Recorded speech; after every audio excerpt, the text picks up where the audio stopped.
হাসরের মাঠের ভয়াবহতা কেমন হবে, সর্বপ্রথম কাদের হিসাব গ্রহণ করা হবে এবং সর্বপ্রথম কোন আমল সম্পর্কে জিজ্ঞাসা করা হবে।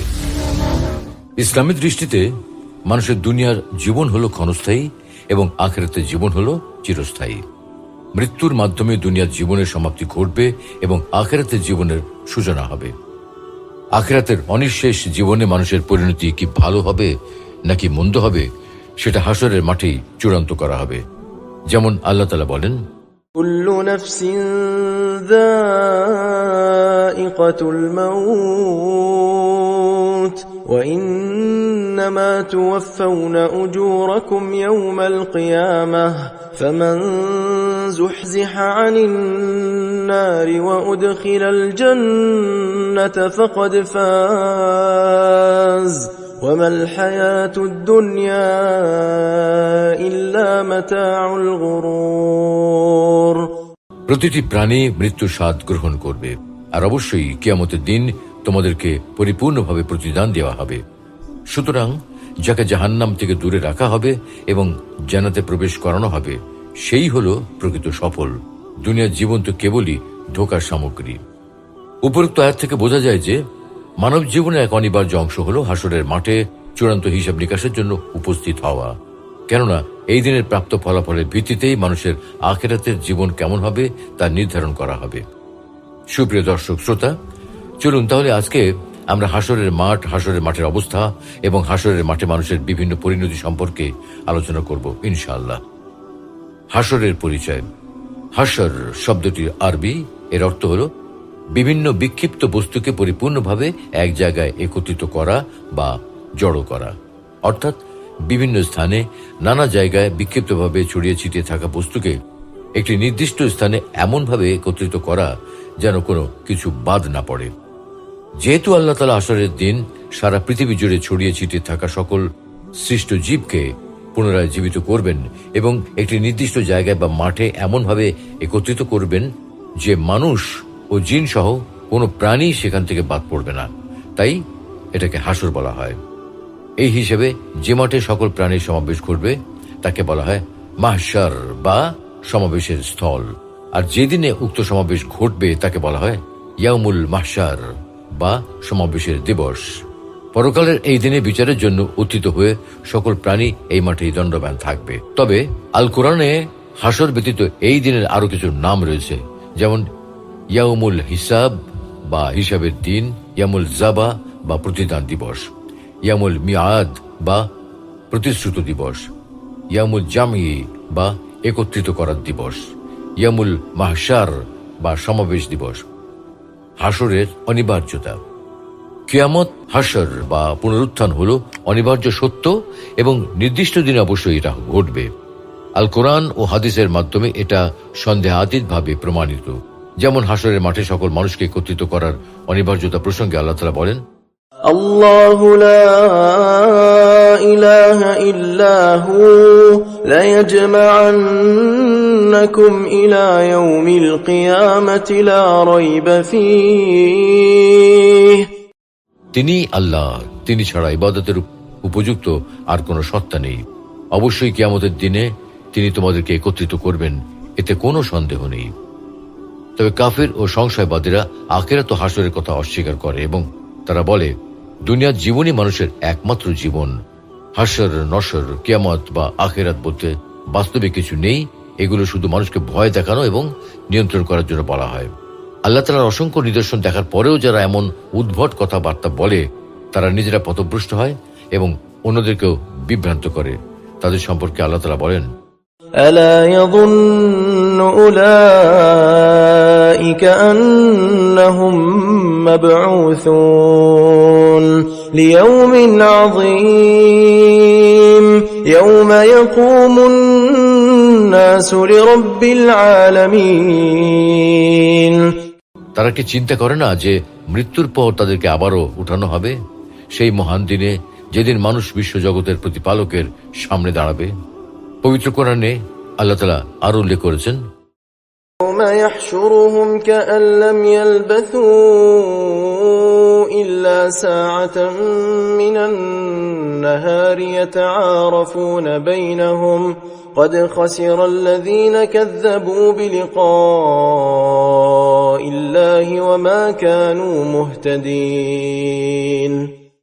আর যেদিন তিনি তাদেরকে একত্রিত করবেন সেদিন তারা মনে করবে যে দিনের এক মুহূর্তের বেশি তারা দুনিয়াতে অবস্থান করেনি।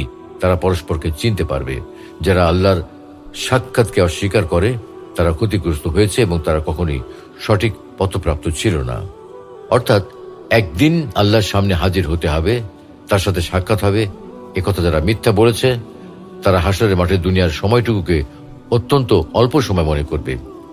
একটি সময় এমনও হবে যখন একজন অপরজনকে চিনতে পারবে এবং একে অন্যকে পথভ্রষ্টতার জন্য দায়ী করবে। প্রকৃতপক্ষে যারা মুমিন তারা হাসরের মাঠে একত্রিত হওয়া প্রসঙ্গে বলে, হে আমার প্রতিপালক, নিশ্চয়ই আপনি একদিন সকল মানুষকে সমবেত করবেন, এতে কোনো সন্দেহ নেই। নিশ্চয়ই আল্লাহ প্রতিশ্রুতি ভঙ্গ করেন না। সুতরাং কি অবস্থা হবে যখন আমি তোমাদেরকে এমন দিনে সমবেত করব যাতে কোনো সন্দেহ নেই, আর প্রত্যেককে পূর্ণভাবে তার কৃতকর্মের প্রতিদান দেওয়া হবে এবং কোনো জুলুম করা হবে না। হাসরের ময়দানের অবস্থান পৃথিবী হবে হাসরের মাঠ। হাদিসের ভাষ্য মতে হাসরের মাঠ পৃথিবীতেই স্থাপন করা হবে এবং এর মূল কেন্দ্র হবে শাম ভূমি। যেমন রাসূলুল্লাহ সাল্লাল্লাহু আলাইহি ওয়াসাল্লাম ইরশাদ করেন, তোমাদেরকে এখানেই একত্রিত করা হবে, তোমাদেরকে এখানেই একত্রিত করা হবে, তোমাদেরকে এখানেই একত্রিত করা হবে। কথাটা তিনি 3 বার বলেছেন। কেউ আরোহী অবস্থায়, কেউ পায়ে হেঁটে, আর কেউ মুখের উপর ভর করে। অতঃপর তিনি শামের দিকে ইঙ্গিত করলেন। বর্তমান সিরিয়া, জর্ডান, ফিলিস্তিন, ইসরায়েল, লেবানন, ইরাক, তুরস্ক, মিশর ও হেজাজ অঞ্চল হাদিসে বর্ণিত শামভূমির অন্তর্ভুক্ত। তবে পৃথিবীর অবস্থা তখন সম্পূর্ণরূপে পরিবর্তিত হয়ে যাবে। আসমান এবং জমিন কোনটি আগের অবস্থায় থাকবে না। এ প্রসঙ্গে আল্লাহ তাআলা বলেন, يوم تبدل الأرض غير الأرض والسماوات وبرزوا لله الواحد القهار। যেদিন পরিবর্তিত করা হবে এই পৃথিবীকে অন্য পৃথিবীতে এবং পরিবর্তিত করা হবে আকাশসমূহকে, এবং লোকেরা পরাক্রমশালী এবং আল্লাহর সামনে পেশ হবে। অন্যত্র আল্লাহ তাআলা বলেন, ويوم نسير الجبال وترى الأرض بارزة وحشرناهم فلم نغادر منهم أحدا। সেদিনের কথা চিন্তা করো যেদিন আমি পর্বতমালাকে চালিত করব, আর পৃথিবীকে দেখতে পাবো উন্মুক্ত প্রান্তর, আর তাদের সবাইকে আমি একত্রিত করব, কাউকেই বাদ দেব না। পবিত্র কোরআনে আরো উল্লেখ রয়েছে, فيذرها قاعا صفصفا لا ترى فيها عوجا ولا أمتا। বিচার দিবসে আল্লাহ জমিনকে এমন সমতল মসৃণ ধূসর ময়দানে পরিণত করবেন যে তুমি তাতে কোনো বক্রতা ও উচ্চতা দেখতে পাবে না। হাসরের ময়দানে বর্ণনা দিতে গিয়ে নবী সাল্লাল্লাহু আলাইহি ওয়াসাল্লাম বলেন, কিয়ামতের দিন মানুষকে সাদা ধবধবে রুটির ন্যায় জমিনের উপর একত্রিত করা হবে। তার মাঝে কারো কোনো পরিচয়ের পতাকা থাকবে না। এখানে প্রসঙ্গক্রমে বিশেষভাবে উল্লেখ করা প্রয়োজন যে কিয়ামত সংঘটিত হওয়ার পূর্ব মুহূর্তেও মানুষকে শাম ভূমিতে একত্রিত করা হবে এবং এখানেই মহাপ্রলয় সংঘটিত হবে। যেমন রাসূলুল্লাহ সাল্লাল্লাহু আলাইহি ওয়াসাল্লাম বলেন, কিয়ামতের পূর্বে হজরমাউত হতে অথবা হজরমাউতের সাগরের দিক থেকে একটি অগ্ন্যুৎপাত হবে এবং তা লোকদেরকে একত্রিত করবে। সাহাবীগণ প্রশ্ন করলেন, হে আল্লাহর রাসূল, তখন আমাদেরকে কি করার জন্য নির্দেশ দেন? তিনি বললেন, তোমরা শামে অবস্থান করবে। সুতরাং উপরের আলোচনা থেকে বোঝা যায় যে শাম ভূমিতে 2 বার মানুষকে একত্রিত করা হবে। প্রথমবার দুনিয়ার পর্বে কিয়ামত সংঘটিত হওয়ার পূর্ব মুহূর্তে, দ্বিতীয়বার আখিরাতের পর্বে চূড়ান্ত বিচারের জন্য। হাসরের কার্যক্রম যেভাবে শুরু হবে, কিয়ামতের সময় প্রথমবার ইসরাফিল আলাইহিস সালামের সিংহায় ফুৎকারের মাধ্যমে কিয়াম সংঘটিত হবে, আর দ্বিতীয়বার ফুৎকার দেওয়ার মাধ্যমে হিসাব নিকাশের জন্য মানুষকে একত্রিত করা হবে। যেমন আল্লাহ তাআলা বলেন, ونفخ في الصور فصعق من في السماوات ومن في الأرض إلا من شاء الله ثم نفخ فيه أخرى فإذا هم قيام ينظرون সিংহায় ফুঁক দেওয়া হবে, ফলে আসমান ও জমিনে যারা আছে সবাই বেহুশ হয়ে যাবে। অতঃপর আবার সিংহায় ফুঁক দেওয়া হবে, তৎক্ষণাৎ তারা দণ্ডায়মান হয়ে অপেক্ষা করতে থাকবে। হাসরের দিন সর্বপ্রথম যাকে উঠানো হবে। হাসরের দিন কবর থেকে সর্বপ্রথম আমাদের প্রিয় নবী মুহাম্মদ সাল্লাল্লাহু আলাইহি ওয়াসাল্লামকে উঠানো হবে, অথবা পর্যায়ক্রমে অন্যান্য মানুষদের উঠানো হবে। এই প্রসঙ্গে আবু হুরায়রা রাদিয়াল্লাহু তাআলা আনহু থেকে বর্ণিত, নবী সাল্লাল্লাহু আলাইহি ওয়াসাল্লাম বলেন, শেষবার সিংহায় ফুঁক দেওয়ার পর যে সবার আগে মাথা উঠাবে সে হব আমি। অন্য একটি হাদিসে রাসূলুল্লাহ সাল্লাল্লাহু আলাইহি ওয়াসাল্লাম বলেন, কিয়ামতের দিন আমি হব আদম সন্তানের সর্দার এবং আমি প্রথম কবর থেকে উঠব। আল্লাহর নিকট আমি প্রথম সুপারিশ করব এবং আমার সুপারিশই প্রথম কবুল হবে। হাসরের মাঠে কাদেরকে উপস্থিত করা হবে? হাসরের মাঠে মানব জাতি, জিন জাতি এবং শয়তান সহ সকল প্রাণীকেই উপস্থিত করা হবে। যেমন আল্লাহ তাআলা বলেন, আমি তাদের সকলকে একত্রিত করব। অন্যত্র তিনি বলেন, আমি তাদেরকে একত্রিত করব এবং কাউকে ছাড় দেব না। জিন জাতিকে উপস্থিত করা সম্পর্কে আল্লাহ তাআলা বলেন, ويوم يحشرهم جميعا يا معشر الجن قد استكثرتم من الإنس যেদিন তাদের সবাইকে একত্রিত করা হবে সেদিন আল্লাহ বলবেন, হে জিন সমাজ, তোমরা মানব সমাজের উপর খুব বাড়াবাড়ি করেছ। শয়তানকে উপস্থিত করা সম্পর্কে আল্লাহ তাআলা বলেন, فوربك لنحشرنهم والشياطين ثم لنحضرنهم حول جهنم جثيا অতএব তোমার রবের কসম, আমি অবশ্যই তাদেরকে ও শয়তানদেরকে সমবেত করব, অতঃপর জাহান্নামের চারপাশে নতজানু অবস্থায় হাজির করব। পশু পাখি ও চতুষ্পদ জন্তুকে উপস্থিত করা সম্পর্কে আল্লাহ তাআলা বলেন, وما من دابة في الأرض ولا طائر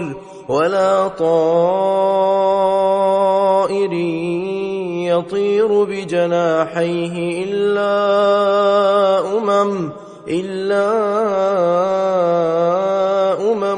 أمثالكم ما فرطنا في الكتاب من شيء ثم إلى ربهم يحشرون ভূপৃষ্ঠে বিচরণশীল এমন কোন জীব নেই, দুডানা সহযোগে উড্ডয়নশীল এমন কোন পাখি নেই যারা তোমাদের মতো একটি উম্মত নয়।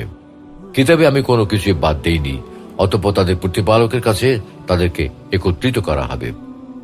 অন্যান্য প্রাণীদেরও মানুষের মতো হিসাব ও বদলা নেওয়ার জন্য উপস্থিত করা হবে।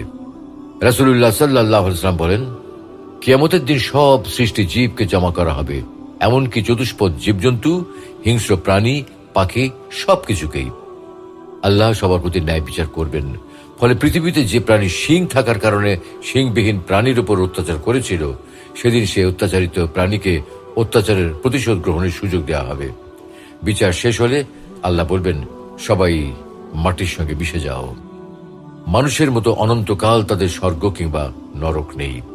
তখন কাফেররা বলবে, হায়, আমরা যদি মাটিতে মিশে যেতে পারতাম।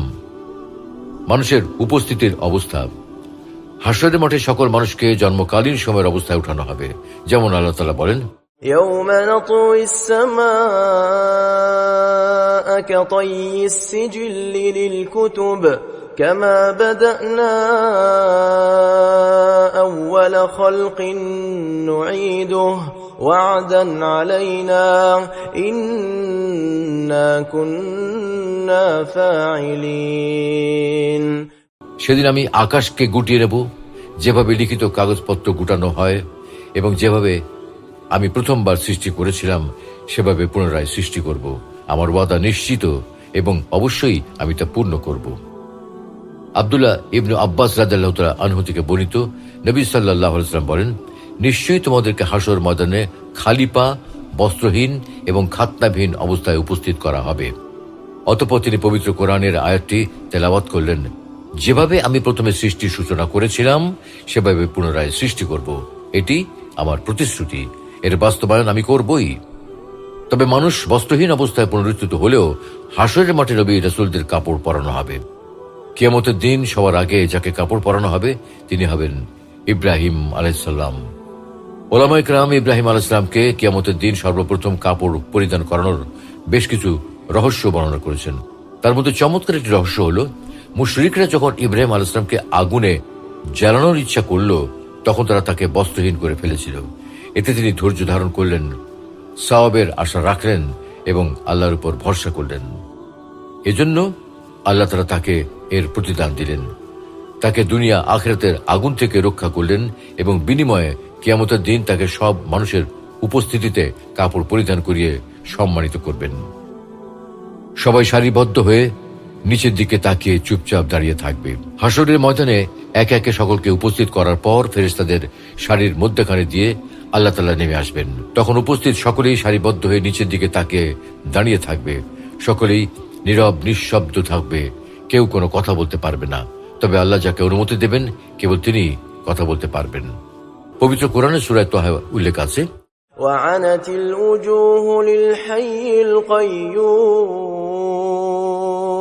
وقد خاب من حمل ظلما ومن يعمل من الصالحات وهو مؤمن فلا يخاف ظلما ولا هضما। চিরঞ্জীব চিরস্থায়ী সত্তার সামনে সকলেই অবনত হবে, আর সে অবশ্যই ব্যর্থ হবে যে জুলুম বহন করবে, এবং যে মুমিন অবস্থায় ভালো কাজ করবে সে কোনো জুলুম বা ক্ষতির আশঙ্কা করবে না। يوم يقوم الروح والملائكة صفا لا يتكلمون إلا من أذن له الرحمن وقال صوابا। সেদিন রূহ ও ফেরেশতারা সারিবদ্ধভাবে দাঁড়িয়ে থাকবে, কেউ কোনো কথা বলতে পারবে না, তবে আল্লাহ যাকে অনুমতি দেবেন সে যা বলবে সব সত্য বলবে। অন্য আয়াতে বর্ণিত হয়েছে, كلا إذا دكت الأرض دكا دكا وجاء ربك والملك صفا صفا। যখন পৃথিবীকে চূর্ণ বিচূর্ণ করা হবে পরিপূর্ণভাবে তোমার রব আগমন করবেন আর ফেরেশতারা উপস্থিত হবেন সারিবদ্ধভাবে। يومئذ يتبعون الداعي لا عوج له وخشعت الأصوات للرحمن فلا تسمع إلا همسا। সেদিন তারা আহ্বানকারীর অনুসরণ করবে, এর কোনো এদিক সেদিক হবে না, এবং পরম করুণাময়ের সামনে সকল আওয়াজ নিচু হয়ে যাবে, তাই মৃদু আওয়াজ ছাড়া তুমি কিছুই শুনতে পাবে না। সবাই নিজেকে নিয়ে পেরেশান থাকবে। সেদিন ভয়ে ও আতঙ্কে সবাই নিজেকে নিয়ে পেরেশান থাকবে, সবাই ইয়া নফসি করতে থাকবে। হাদিসে এসেছে, প্রত্যেক ব্যক্তি হাসরের ময়দানে ভয়ে ও আতঙ্কে বলতে থাকবে, ইয়া রব ইয়া নফসি, আমাকে বাঁচান, আমাকে বাঁচান। আর রাসূল সাল্লাল্লাহু আলাইহি ওয়াসাল্লাম বলবেন, উম্মতি উম্মতি। মাথার উপর থাকবে সূর্য আর নিচে থাকবে ঘামের নদী। হাসরের ময়দানের চিত্র হবে অত্যন্ত ভয়াবহ। সেদিন সূর্যকে মানুষের অনেক কাছাকাছি করে দেয়া হবে, ফলে তীব্র উত্তাপে সবাই ছটফট করতে থাকবে। প্রত্যেকেই ঘর্মাক্ত শরীরে দাঁড়িয়ে থাকবে, কেউ কেউ ঘামের নদীতে হাবুডুবু খেতে থাকবে। রাসূলুল্লাহ সাল্লাল্লাহু আলাইহি ওয়াসাল্লাম বলেন, কিয়ামতের দিন সূর্যকে সৃষ্টির অনেক নিকটবর্তী করে দেয়া হবে, ফলে মানুষ তীব্র উত্তাপে আপন আপন আমল পরিমাণ ঘর্মাক্ত হবে। যার আমল যে পরিমাণ মন্দ হবে তার ঘাম সে পরিমাণ বেশি হবে। কারো ঘাম পায়ের গোড়ালি পর্যন্ত হবে, কারো ঘাম হাঁটু পরিমাণ হবে, কারো ঘাম কোমর পরিমাণ হবে, কারো ঘাম তাদের মুখমণ্ডল পর্যন্ত পৌঁছে যাবে। রাসূল সাল্লাল্লাহু আলাইহি ওয়াসাল্লাম নিজের মুখের দিকে হাতের ইশারা করে বললেন, তাদের ঘাম এই পর্যন্ত পৌঁছে যাবে। বিচারের জন্য দীর্ঘ অপেক্ষা। হাসরের ময়দানে মানুষ চাইবে দ্রুত যেন বিচার কার্য সম্পন্ন হয়, কিন্তু মানুষকে দীর্ঘ সময় ধরে বিচার ও চূড়ান্ত হিসাব নিকাশের জন্য অপেক্ষা করতে হবে। অবশেষে রাসূলুল্লাহ সাল্লাল্লাহু আলাইহি ওয়াসাল্লামের সুপারিশে আল্লাহ তাআলা হিসাব নিকাশ শুরু করবেন। সর্বপ্রথম যাদের হিসাব নেওয়া হবে, হাসরের মাঠে সব নবীর উম্মত থেকে হিসাব নেওয়া হবে, তবে সর্বপ্রথম হিসাব নেওয়া হবে উম্মতে মুহাম্মদী থেকে। আব্দুল্লাহ ইবনে আব্বাস রাদিয়াল্লাহু তাআলা আনহু থেকে বর্ণিত, নবী করিম সাল্লাল্লাহু আলাইহি ওয়াসাল্লাম বলেন, আমরা সর্বশেষ উম্মত এবং সর্বপ্রথম আমাদের হিসাব নেওয়া হবে। বলা হবে, উম্মি উম্মত ও তাদের নবী কোথায়? আমরা হলাম আগমনের দিক থেকে সর্বশেষ এবং হিসাবের ক্ষেত্রে সর্বপ্রথম যে ইবাদতের হিসাব হবে। রাসূলুল্লাহ সাল্লাল্লাহু আলাইহি ওয়াসাল্লাম বলেন, কিয়ামতের দিন মুসলিম বান্দার নিকট সর্বপ্রথম ফরজ সালাতের হিসাব নেওয়া হবে। যদি সে তা পূর্ণভাবে আদায় করে থাকে তবে তো ভালো, অন্যথায় বলা হবে, দেখো তো তার কোনো নফল সালাত আছে কিনা। যদি তার নফল সালাত থেকে থাকে তবে তা দিয়ে তার ফরজ সালাত পূর্ণ করা হবে। অতঃপর অন্যান্য সব ফরজ আমলের ব্যাপারেও অনুরূপ ব্যবস্থা করা হবে। সর্বপ্রথম যে কৃতকর্মের হিসাব হবে। রক্তপাত ঘটানো, কাউকে হত্যা করা জঘন্য একটি অপরাধ। আল্লাহর কাছে সবচেয়ে ঘৃণিত কাজ হলো মানুষ হত্যা করা। এজন্য মানুষের কৃতকর্মের মধ্যে সবার আগে রক্তপাতের হিসাব হবে। নবী করিম সাল্লাল্লাহু আলাইহি ওয়াসাল্লাম বলেন, কিয়ামতের দিন সর্বপ্রথম মানুষের মাঝে ফয়সালা হবে রক্তপাতের ক্ষেত্রে। রক্তপাতের বিষয়টি জটিল হওয়ার কারণে এর বিচার আগে হবে। কুফর শিরকের পর এটি সবচেয়ে বড় পাপ। ইমাম নববী রহমতুল্লাহ আলাইহি বলেন, এই হাদিসটি সর্বপ্রথম নামাজের হিসাব হবে। এর সঙ্গে সাংঘর্ষিক নয়, কারণ নামাজ হলো আল্লাহর হক আর রক্তপাত ঘটানোর বিষয়টি বান্দার হক, এবং এটি বান্দাদের পারস্পরিক বিষয়। অতএব আল্লাহর হকগুলোর মধ্যে নামাজের হিসাব আগে হবে আর বান্দার হকগুলোর মধ্যে রক্তপাতের বিচার হবে আগে। এখন প্রশ্ন হলো, এই দুটির মধ্যে কোনটির বিচার আগে হবে? এ ব্যাপারে মুহাদ্দিসগণ বলেন, নামাজের হিসাব আগে হবে, কারণ হাদিসের বাহ্যিক শব্দাবলী দ্বারা বোঝা যায় বান্দার হকের আগে আল্লাহর হকের বিচার হবে। হাসরের মাঠে মানুষের শ্রেণীবিন্যাস। কোরআন ও হাদিসের আলোকে বোঝা যায় যে হাসরের মাঠে সকল মানুষকে কয়েকটি শ্রেণীতে বিভক্ত করে হিসাব নেওয়া হবে।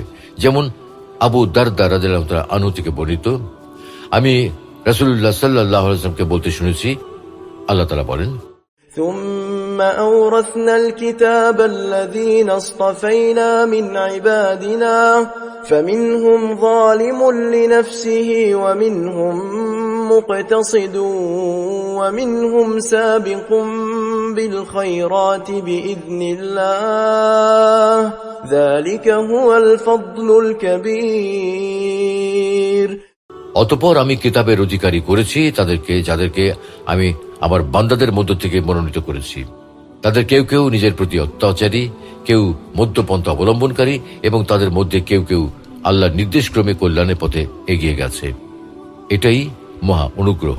সুতরাং যারা কল্যাণের পথে এগিয়ে গিয়েছে, আল্লাহ তাআলা তাদেরকে বিনা হিসাবে জান্নাত দান করবেন।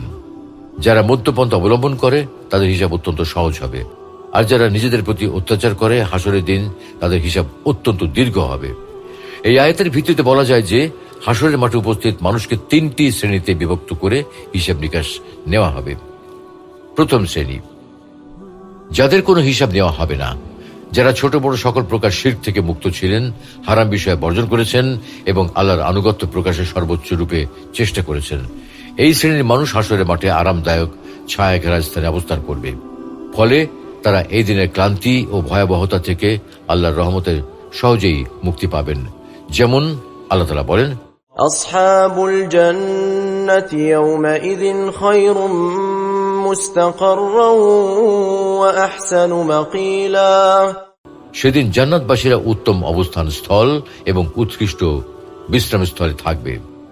এই আয়াতের তাফসিরে মুফাসসিরগণ বলেন, মুস্তাকার শব্দের অর্থ হল স্বতন্ত্র অবস্থান স্থল, আর মাকিল শব্দটি কাইলুল্লাহ থেকে উদ্ভূত। এর অর্থ হল দুপুরে বিশ্রাম করার স্থান, অর্থাৎ হাসরের ময়দানে জান্নাতের হকদার লোকদের সাথে অপরাধীদের থেকে বিনতর ব্যবহার করা হবে, তাদের সম্মানের সাথে বসানো হবে। হাসরের দিনের কঠিন দুপুর কাটাবার জন্য তাদেরকে আরাম করার জায়গা দেওয়া হবে। সেদিনের সব রকমের কষ্ট ও কঠোরতা হবে অপরাধীদের জন্য, সৎ কর্মশীলদের জন্য নয়। কেউ কেউ বলেন, মুমিনদের জন্য কিয়ামতের সেই ভীষণ দিন এত সংক্ষিপ্ত এবং তাদের হিসাব এত সহজ হবে যে অল্প সময়ের মধ্যে তারা হিসাব থেকে অবসর পেয়ে যাবেন। যেমন হাদিসে এসেছে যে মুমিনদের জন্য এই দিন এত সংক্ষিপ্ত হবে যেমন পৃথিবীতে জোহর থেকে আসর পর্যন্ত সময়। দ্বিতীয় শ্রেণী হল যাদের হিসাব অত্যন্ত সহজ হবে। এই শ্রেণীর মানুষ হলেন সেই সব মুমিন যারা ছোট বড় সকল প্রকার শিরক থেকে মুক্ত ছিলেন এবং হারাম বিষয় বর্জন করেছেন। তবে কখনো কখনো শয়তানের ধোকায় পড়ে অপছন্দনীয় কাজ করে ফেলেছেন।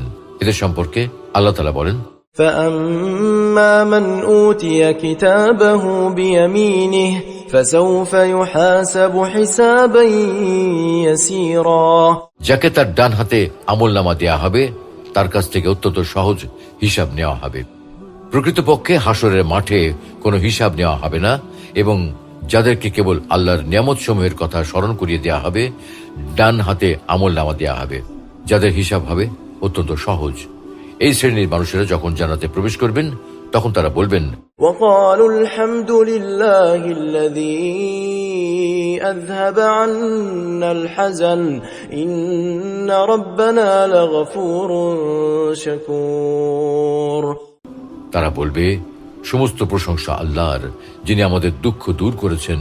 নিশ্চয়ই আমাদের পালনকর্তা ক্ষমাশীল, গুণগ্রাহী। তৃতীয় শ্রেণী, যারা নিজেদের উপর জুলুম করে, যাদের হিসাব অত্যন্ত দীর্ঘ হবে। যারা শিরক করে, আল্লাহ নিদর্শন সমূহ দেখার পরেও তা অস্বীকার করে, তারা মূলত নিজেরাই নিজেদের উপর জুলুম করেছে। ফলে হাসরের মাঠে তাদের হিসাব অত্যন্ত দীর্ঘ হবে।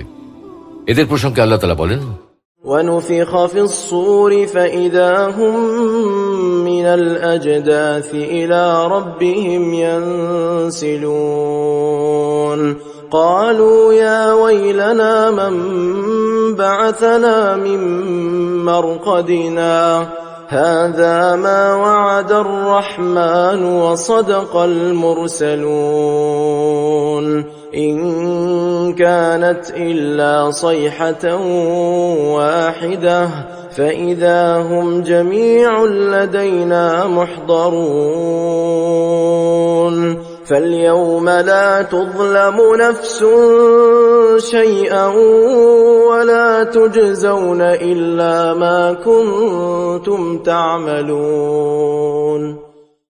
সিংহায় ফুঁক দেওয়া হবে, তৎক্ষণাৎ তারা কবর থেকে তাদের রবের দিকে ছুটে আসবে। তারা বলবে, হায় আমাদের দুর্ভোগ, কে আমাদেরকে আমাদের নিদ্রাস্থল থেকে উঠালো? তাদেরকে বলা হবে, এটা তো তা যার ওয়াদা পরম করুণাময় করেছিলেন এবং রাসূলগণ সত্য বলেছিলেন। তা ছিল শুধুই একটি বিকট আওয়াজ। ফলে তৎক্ষণাৎ তাদের সকলকে আমার সামনে উপস্থিত করা হবে। সুতরাং আজ কাউকেই কোনো জুলুম করা হবে না এবং তোমরা যা আমল করেছিলে শুধু তারই প্রতিদান দেয়া হবে। আল্লাহ তাআলা এদের সম্পর্কে আরো বলেন, ويل يومئذ للمكذبين الذين يكذبون بيوم الدين وما يكذب به إلا كل معتد أثيم إذا تتلى عليه آياتنا قال أساطير الأولين كلا بل ران على قلوبهم ما كانوا يكسبون كلا إنهم عن ربهم يومئذ لمحجوبون ثم إنهم لصالوا الجحيم ثم يقال هذا الذي كنتم به تكذبون। সেদিন অস্বীকারীদের ধ্বংস অনিবার্য, যারা প্রতিদান দিবসকে অস্বীকার করে। প্রকৃতপক্ষে সীমা লঙ্ঘনকারী পাপাচারী ছাড়া কেউ তা অস্বীকার করে না। যখন তার কাছে আমার আয়াতসমূহ তেলাওয়াত করা হয় তখন সে বলে, এটা তো পূর্ববর্তীদের রূপকথা, কখনো নয়, বরং তারা যা অর্জন করত তাই তাদের অন্তরসমূহকে ঢেকে দিয়েছে। কখনো নয়, নিশ্চয়ই সেদিন তারা তাদের রব থেকে পর্দার আড়ালে থাকবে। অতঃপর নিশ্চয়ই তারা প্রজ্বলিত আগুনে প্রবেশ করবে। তারপর বলা হবে, এটাই তা যা তোমরা অস্বীকার করতে। তৃতীয় শ্রেণীর কোনো মানুষকে উপর করে হাসরের মাঠে উপস্থিত করা হবে। মানুষ সাধারণত পা দিয়ে ভর করে হাঁটে, কিন্তু হাসরের মাঠে কিছু মানুষ চেহারার উপর ভর করে হাঁটবে এবং যারা উপর হয়ে চেহারার উপর ভর করে হাঁটবে তারাই হবে সবচেয়ে নিকৃষ্ট প্রজাতির মানুষ।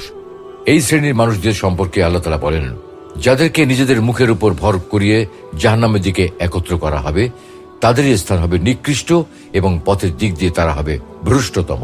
জাহান্নামের শাস্তিপ্রাপ্ত এসব মানুষেরা বলবে, وهم يصطرخون فيها ربنا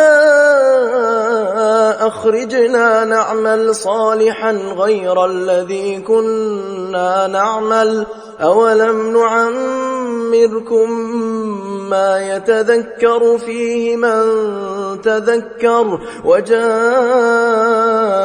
النذير فذوقوا فما للظالمين من نصير। সেখানে তারা আত্মচিৎকার করে বলবে, হে আমাদের পালনকর্তা, আমাদেরকে জাহান্নাম থেকে বের করুন, আমরা সৎ কাজ করব, পূর্বে যা করতাম তা আর করব না। আল্লাহ বলবেন, আমি কি তোমাদেরকে এতটা বয়স দেইনি যাতে যা চিন্তা করার বিষয় তা চিন্তা করতে পারতে? উপরন্তু তোমাদের কাছে সতর্ককারীও আগমন করেছিল, অতএব জাহান্নামের শাস্তি আস্বাদন করো। জালেমদের জন্য কোনো সাহায্যকারী নেই। আল্লাহ রাব্বুল আলামিন আমাদের সকলকে আল্লাহর আদেশ এবং রাসূলের সুন্নাহ মোতাবেক হাশরের মাঠে উপস্থিতির জন্য প্রস্তুতি গ্রহণ করার তৌফিক দান করুন।